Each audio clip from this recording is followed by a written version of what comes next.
Steve Wilks, the 49ers' biggest problem. I mean, he came out yesterday and spoke to the media like he was one more bad game away from getting fired, man. I mean, wow.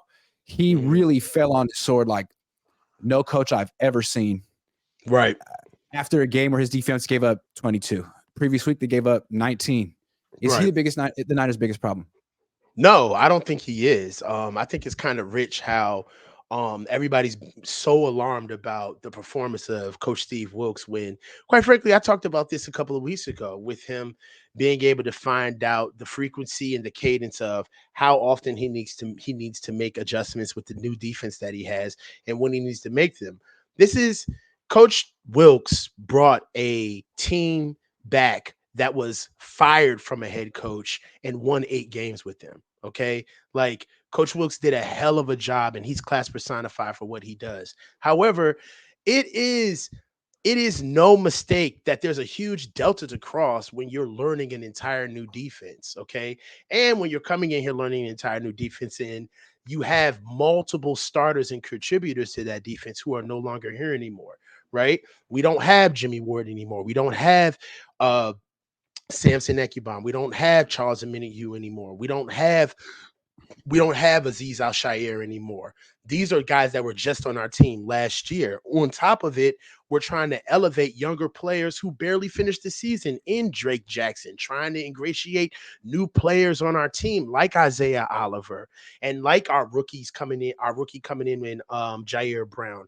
Also trying to ingratiate another pass rusher into the fold in Cleveland Farrell, notwithstanding also bringing in with losing depth, bringing in Javon Hargraves and making sure that he understands what this new defense, what this new defense is asking of him as one of the top players. And the cherry on top is he's doing all of this without his best player for the entire camp in Nick Bosa. And to Nick Bosa's own volition, he said, man, I need to start working on the run fits and some of the stuff that I did not do during training camp. He said that himself. So for me, we're looking at a guy coming in who definitely has the resume.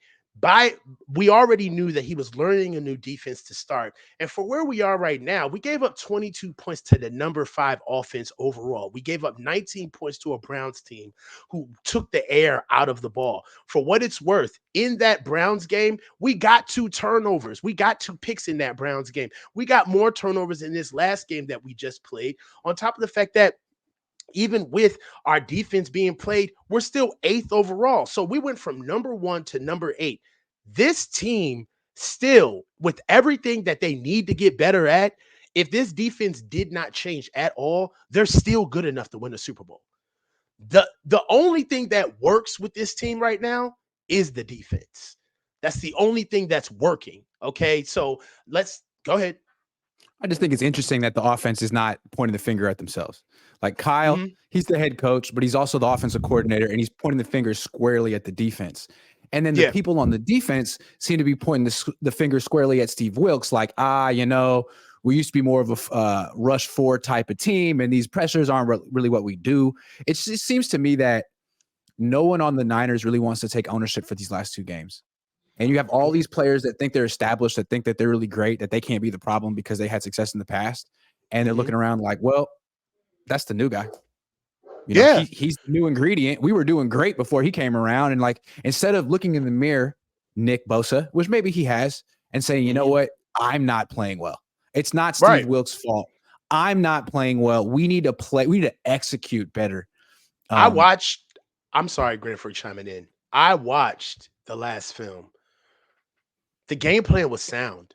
They weren't executing. They were bouncing off tacklers. Like, honestly speaking, we can point to the play, the processing error of calling a zero blitz with 16 seconds before the half. All right, that's cool. That's cute for you to say it in a sound bite. But as far as the defensive game plan was concerned, the guys were there. They just weren't executing. And to be honest with you, I think that Coach Wilks maybe is overestimating how physical this defense is because he's putting these guys in a lot of positions to make plays on their own, and they ain't with the smoke.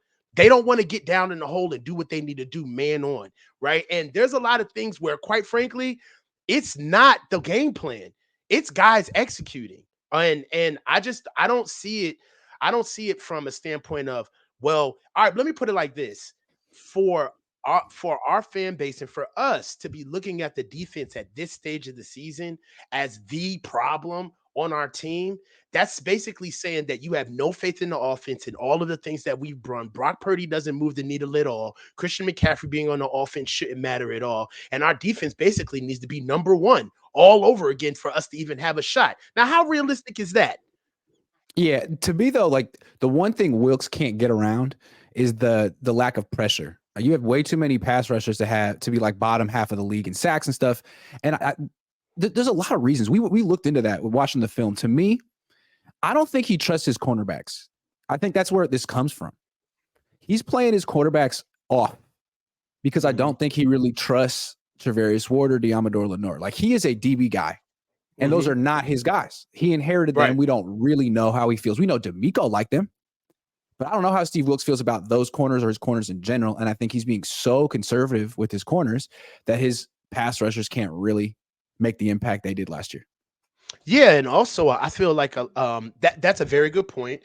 We don't know how Coach Wilks feels about his secondary, and also how the genesis of Coach Wilks, that's up in question. We don't know how succinct and how smooth that transition was. Was he the first choice? Was he somebody that the Niners were pining after? Or is this somebody that they tried to fit a square peg in a round hole because they knew they could get comp picks and they could probably just make it happen with the relative talent that they already have? I mean, that's a real so possibility. Arrogant, though.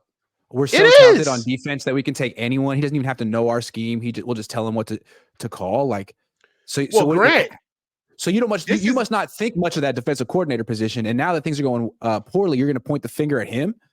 Wow. I mean, honestly, if you look at it, they've done it at many positions on this team, specifically quarterback. They went up for number 3, not knowing who they were going to get, and they went and they spent all of those assets to go up to number 3, not necessarily knowing. So maybe they feel it's the same way with their defense. Like, look, we've got a defense that you could literally put anybody in front of them, and you're either going to do well with them or get a job. And I think that maybe we need to also start looking at, if that's the case, Coach Wilks deserves a little bit of this blame because he took a job in knowing that, hey, there's risk involved. This isn't necessarily my modus operandi. This isn't what I do, but sharks are born swimming. We just got to get it done, right? So a little bit of this is on him, right? You're still a grown man. I don't have any problem with, and let's just touch on this. I don't have any problem with Kyle criticizing Coach Wilks at all. Coach Wilks makes money. All right. He gets paid to be a professional. But the way you criticized him, how lazy and flat out he was about it, like, that's clever, but it ain't smart. Yeah, we're gonna talk about that. Yeah. So we'll go with that in a little bit. But also, I wanted to just piggyback off of your DB discussion. Coach Wilks may not be comfortable with the DBs that he has, but also Coach Wilks is not coaching the same defense that we had last year. Okay. This defense had Jimmy Ward. Aziz Al-Shir, Al-Shair, Samson Ekubam, Charles Omenihu, and many other players to add to the depth of this defense. That is not this defense. That's not who we are.